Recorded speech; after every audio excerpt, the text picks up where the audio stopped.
international court filings, news reports, and arrest records whenever we could find them.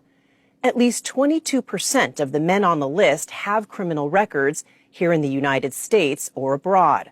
The vast majority are for nonviolent offenses like theft, shoplifting, and trespassing. About a dozen are accused of murder, rape, assault, and kidnapping. For 3% of those deported, it is unclear whether a criminal record exists. But we could not find criminal records for 75% of the Venezuelans, 179 men, now sitting in prison.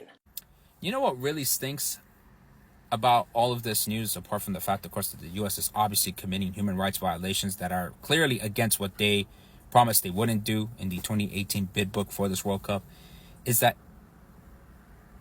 it's taking a 20-something-year-old content creator, sports content creator from Boston, and a 30-something-year-old soccer content creator from the D.C. area to speak out against these injustices.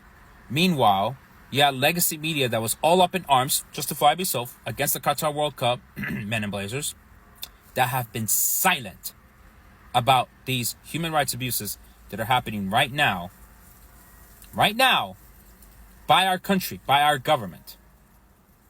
Look, man, I'm not in the business of messing with anyone's money, okay?